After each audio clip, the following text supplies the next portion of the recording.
Je l'ai intitulé « Les ennemis de ma destinée ».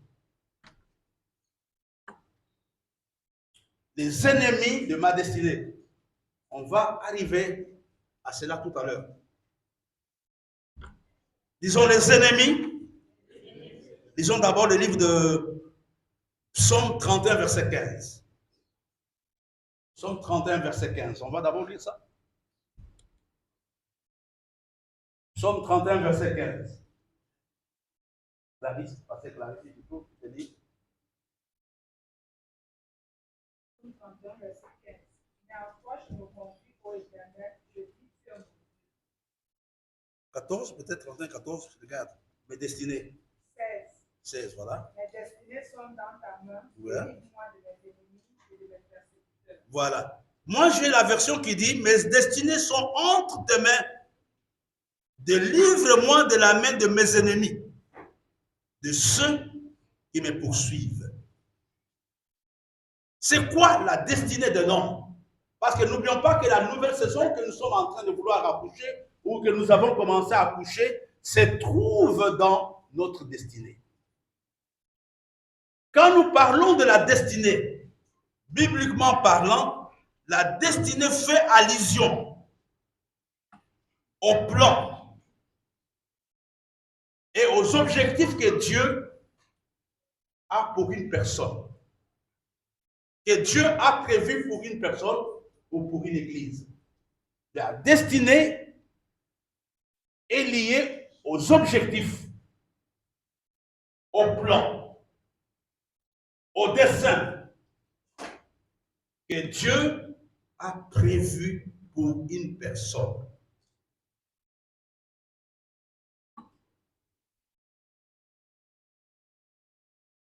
Mais il y a quelque chose que j'aimerais vous dire ce matin.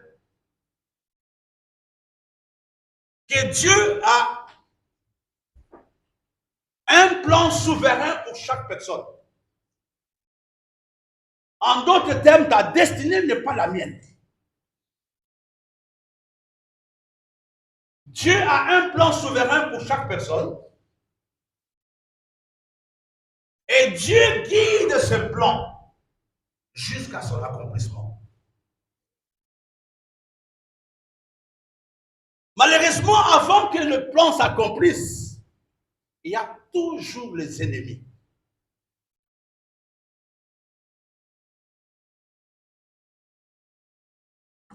Il y a 5 petites choses que j'aimerais vous dire avant de continuer, qui sont liées à la destinée. La première chose, Dieu a un plan pour chaque personne.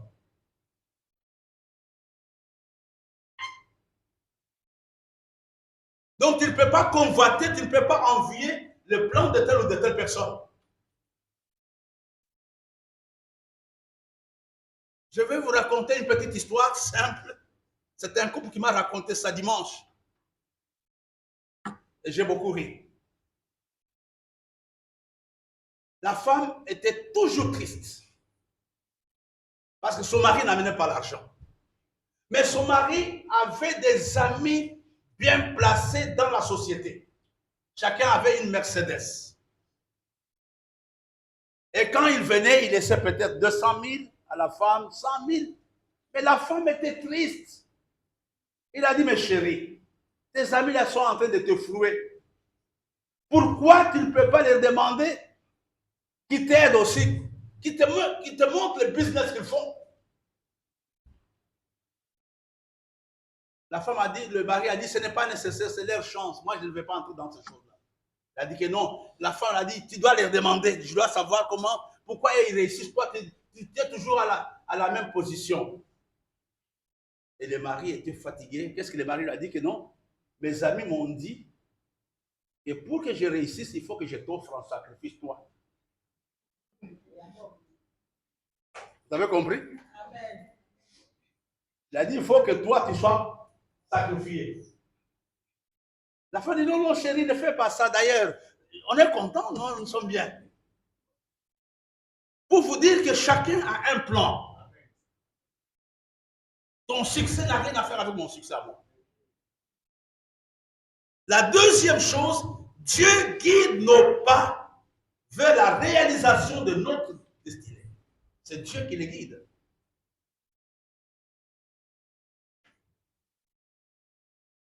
Dieu guide nos pas vers la réalisation de notre destinée. Vous allez comprendre pourquoi je parle de toutes ces choses avant.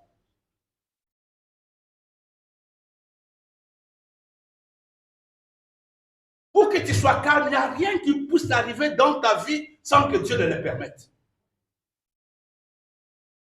Dieu connaît exactement ton parcours. Il n'y a aucun événement qui peut étonner Dieu. Il sait qu'à telle période, tu vas chuter. Il sait qu'à telle période, tu perdras ton mari. Il sait qu'à telle période, tu perdras ta femme. Dieu connaît cela. La troisième réalité, qui est une conséquence de la deuxième, la destinée de l'homme est liée à la volonté de Dieu.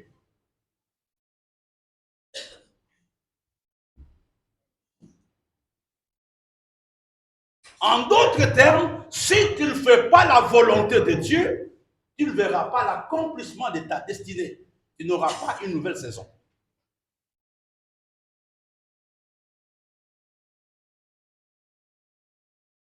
La quatrième chose que j'aimerais nous dire, la destinée de l'homme est influencée par ce choix.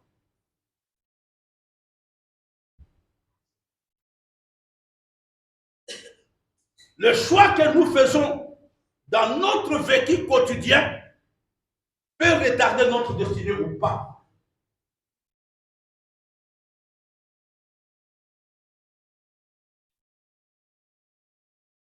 Et le dernier point avant de continuer, la destinée de l'homme est intimement liée à la croissance spirituelle de l'homme.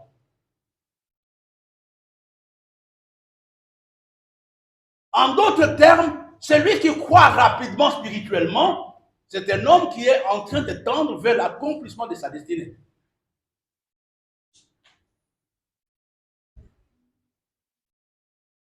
Tout à l'heure, je disais que le titre de notre message, les ennemis de quoi? Quel est le titre de mon message de ce matin? Les ennemis de ma destinée.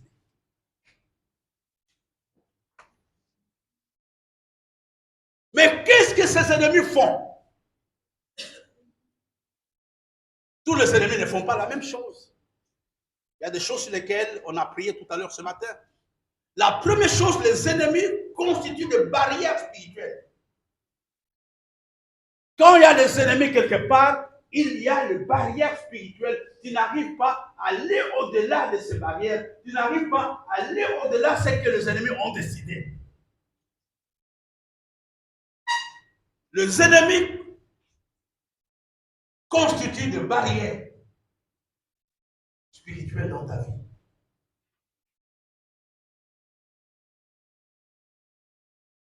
La deuxième chose, les ennemis de ta destinée, qu'est-ce qu'ils font? Ils attirent l'esprit de l'opposition ou l'esprit d'opposition. Non seulement il y a des barrières, mais tu verras tout à l'heure, le pasteur Dauphin parlait de l'esprit de surplace, il a parlé de l'esprit de la souffrance, etc. Il y a des esprits qui ne sont que là pour s'opposer à tout ce que tu fais. Là où les gens font 1 an, mais toi tu feras 10 ans. La troisième chose, les ennemis fragilisent la vie ou le ministère d'une personne qui est en train de recommencer.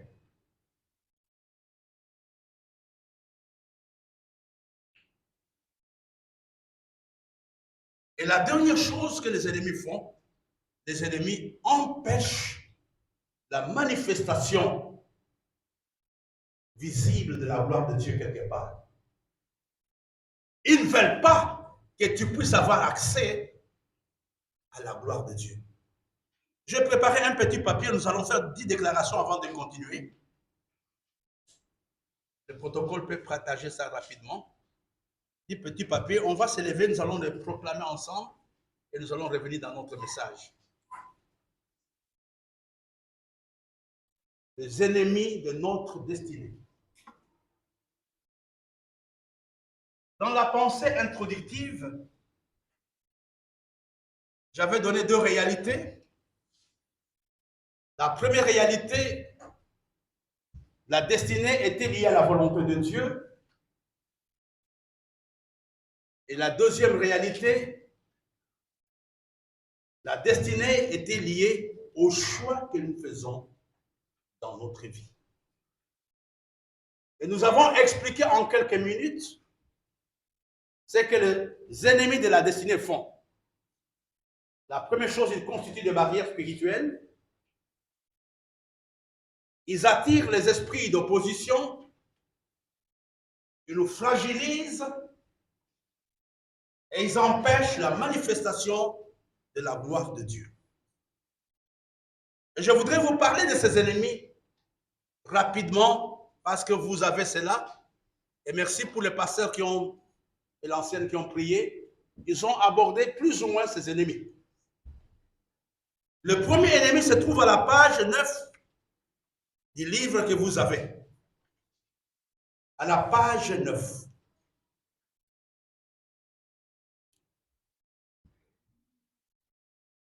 Dans les commentaires de gens qui ont donné la prière, on nous parle de cet ennemi. Le premier ennemi, c'est la mentalité de consommateur. C'est quoi la mentalité de consommateur? Je vous dis, bien aimé, que plusieurs chrétiens sont liés par ce que j'appelle la mentalité de consommateur. Et je crois à la fin de la prière du pasteur, Sylvain, il a donné même un verset qui cadre avec cela. C'est le fait de venir à l'église pour s'attendre simplement de Dieu. Je viens à l'église pour avoir l'argent. Je viens à l'église pour avoir le mariage. Je viens à l'église pour avoir une vie facile. Je viens à l'église pour voyager. Je viens à l'église pour avoir mon bac. C'est une mentalité qui te met dans la position de tout attendre de Dieu. Et malheureusement, quand ces choses ne sont pas satisfaites, qu'est-ce qui se passe? L'homme tombe dans la frustration. La plupart des personnes qui sont dans les découragements aujourd'hui, la plupart des personnes aujourd'hui qui disent ils n'en peuvent plus, ce sont des gens qui, à un certain moment de leur vie, ont été gérés par ce que j'appelle la mentalité de consommateur. Ils attendent toujours, mais ils n'ont rien à faire avec Dieu. Vous me suivez? Dès que j'entre, Seigneur, j'aimerais avoir une marque. J'aimerais que je vende aujourd'hui. J'aimerais voyager. J'aimerais avoir le visa. J'aimerais avoir un enfant. J'aimerais avoir un mari. J'aimerais. Mais on ne se pose pas la question de savoir que dois-je faire pour toi, Seigneur.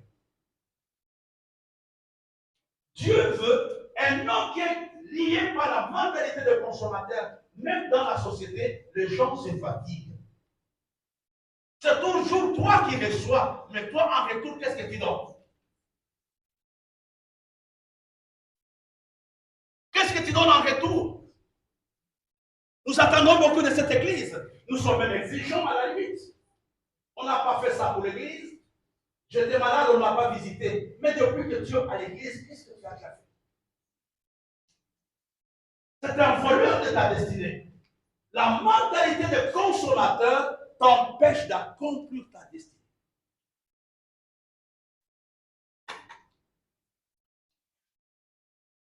C'est une mauvaise mentalité. Je suis à l'église, je n'ai rien à faire avec Dieu, je suis que là pour mon ventre.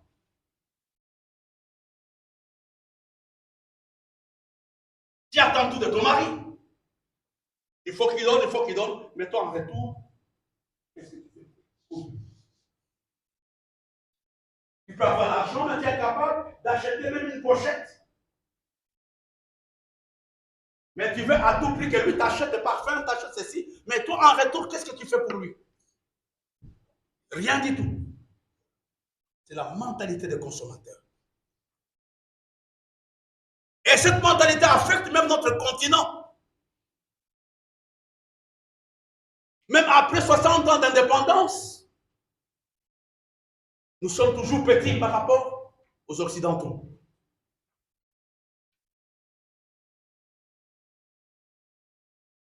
Regardons ensemble, mes bien-aimés, à la page 9. L'avant-dernier paragraphe, est-ce qu'on peut le lire? L'avant-dernier paragraphe du bas vers le haut. Qu'est-ce qu'on dit? La question n'est pas qu'est-ce que Dieu me donne, mais qu'est-ce que ma vie produit pour Dieu? Qu'est-ce que ta vie produit pour Dieu? Tu occupes inutilement la place dans l'église, mais qu'est-ce que ta vie produit pour Dieu? Beaucoup de gens ne connaissent même pas le secret de la bénédiction, le secret de la santé. Ce n'est pas beaucoup me reposer, mais servir Dieu. Regardons, vous partez de là vers le haut, les offrandes.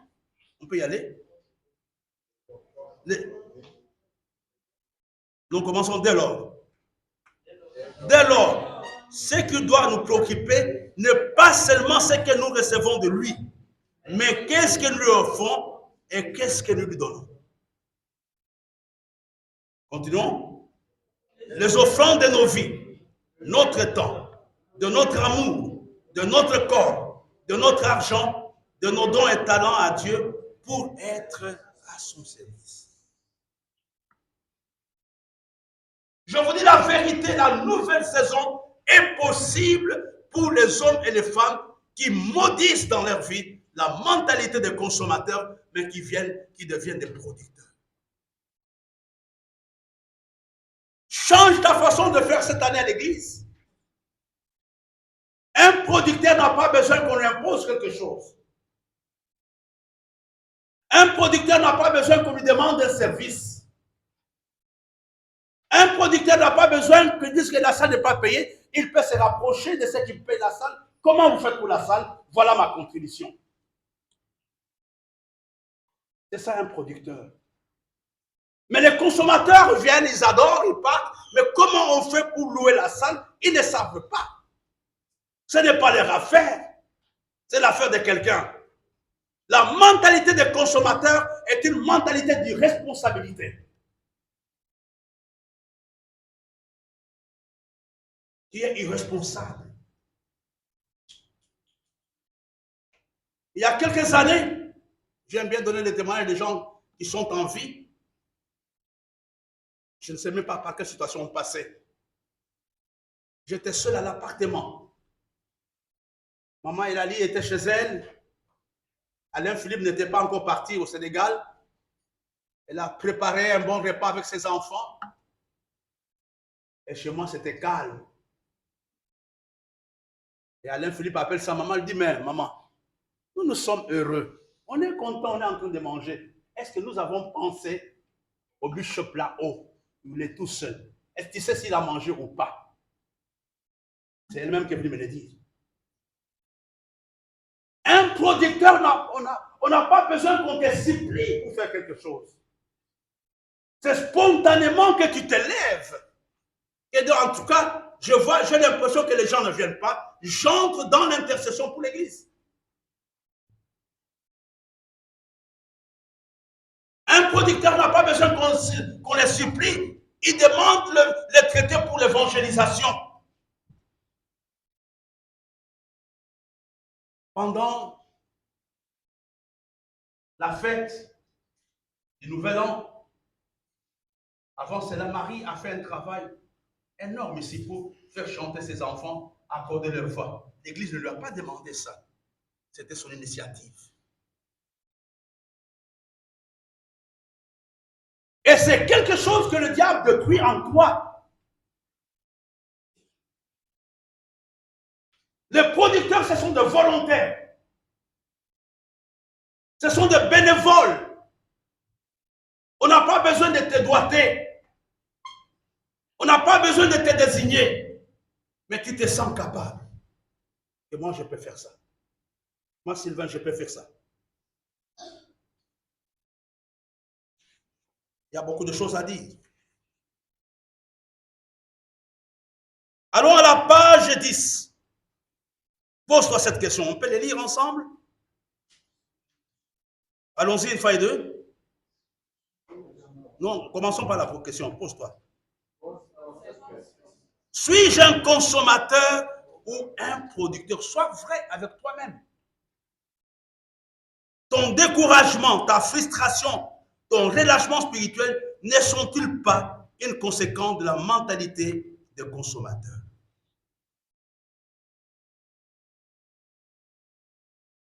Si tu es venu pour servir, il n'y a rien qui va te décourager.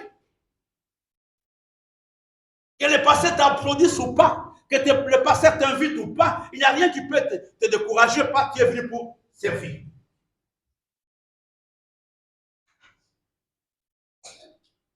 Si je suis venu pour servir, il n'y a rien qui va me décourager parce que les brebis ne m'ont pas donné. Si je devais m'attarder là-dessus, je serais rentré depuis longtemps. Regardons l'avant-dernier paragraphe, avant d'arriver au rendement. L'élévation, on commence à deux, lisons ensemble une fois et deux. À haute voix. Quand nous brisons la mentalité de consommateur et que chacun se préoccupe de produire quelque chose de concret avec tout ce qu'il est et tout ce qu'il a. Oui, le point suivant. Ta vie. Mais une solution pour Dieu, pour les autres, pour la société, si tu veux être élevé. C'est une décision que tu dois prendre ce matin. La mentalité de producteur, c'est être une solution. Une solution pour l'Église, une solution pour la société, une solution pour les autres. Ce matin, tu dois te poser la question, suis-je un fardeau ou je suis une solution?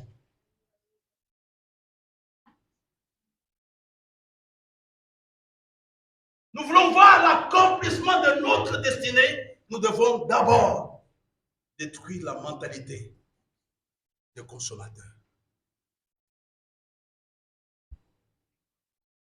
Je me rappelle, il y a une année, j'ai donné ce témoignage 1000 fois. On avait scellé l'église, on nous a arraché les papiers. Tous les pasteurs que nous étions, on avait peur d'aller prêcher. Mais une jeune fille qui était au milieu de nous a dit, moi, je vais aller prêcher. Si on doit m'arrêter, on va m'arrêter. Elle dit, oui, tu peux aller. Nous l'avons encouragée. Cette personne est partie. Elle avait été une solution ce jour-là. Ce matin, j'aimerais vraiment que tu cultives dans ton esprit. Et je ne vais pas être un fardeau pour l'Église. Je ne vais pas être un fardeau pour ma famille. Mais je vais être une solution. Sois un homme ressource. Sois un homme sur qui on peut compter. Même si tu n'as rien, il y a des choses qui sont en toi, que toi tu as, que tu peux faire profiter aux autres. Il y a quelques années, je me rappelle, le pasteur Boulou travaillait jusqu'à 2h, 3h du matin avec nos femmes. Je les chassais. Je leur disais, non, allez chez vous, vos femmes vous attendent. Mais parce qu'elles voulaient produire quelque chose. Si ces ailes pouvaient revenir encore. Si cette motivation pouvait revenir. Nous sommes encore au début de l'année. Prends la décision ce matin d'être une solution.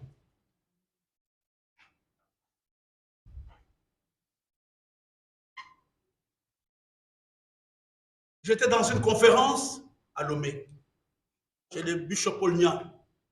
En pleine conférence, il y a eu coupure d'électricité. Il y avait un homme d'affaires, un Nigérian. Il est sorti, il a appelé certains hommes d'affaires. On n'était pas au courant. Il a dit, mais toi, tu as combien? Moi, j'ai 1 million. Toi, tu as combien? Ils ont cotisé. Et à la fin, avant même que la lumière vienne, ils sont venus avec un groupe électrogène. Ils ont mis à l'église. Et j'étais choqué en voyant cet acte-là. Il y a quelque chose que tu peux faire, frère. Dieu ne bénit pas. Il y a 2 fois, je l'ai dit à la prière le lundi matin. Les chrétiens ont 2 types de foi. On a ce qu'on appelle la foi de service et la foi d'adoration.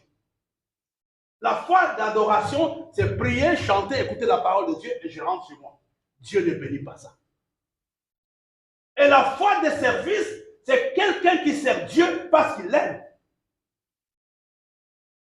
Et beaucoup de gens se limitent à la fois des services, venir dimanche, prier avec leur petite Bible, ils pensent qu'ils ont servi Dieu. Non! Dieu est... La rémunération, c'est par rapport à ce qu'on fait pour Dieu. Et moi, je me fais du Seigneur, bénis-moi, regarde, j'ai quitté chez moi ici, là, fais quelque chose. Je ne peux pas vous donner des témoignages que j'ai vus au quotidien.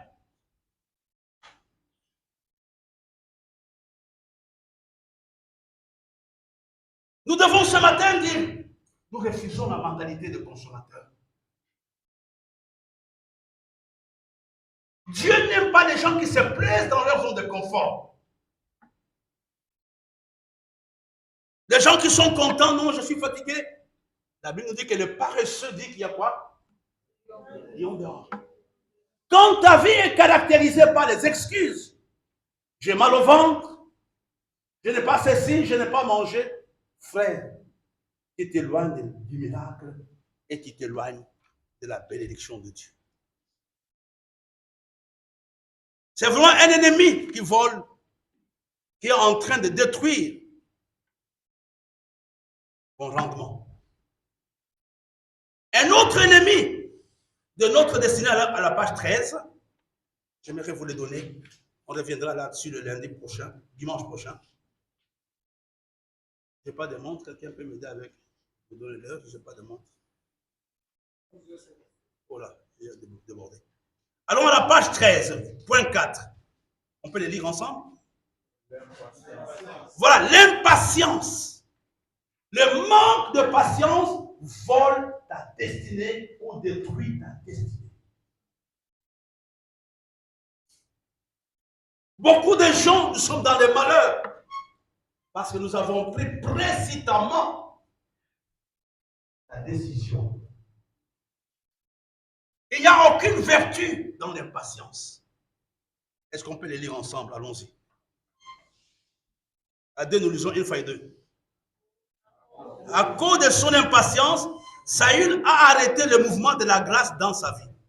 Continuons.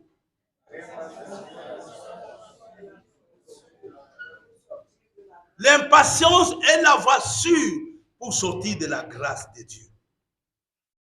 C'est un signe que nous n'avons plus confiance en Dieu.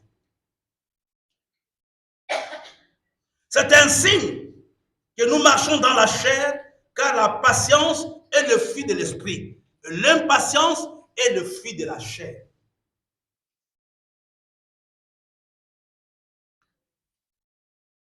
Qu'est-ce que l'impatience?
Tu croiras que c'est un rêve, mais ça sera une réalité.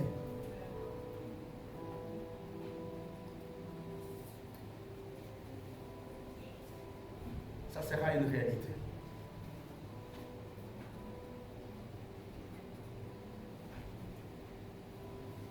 Nous allons terminer cet enseignement le dimanche. Ce matin, nous voulons nous tenir devant Dieu.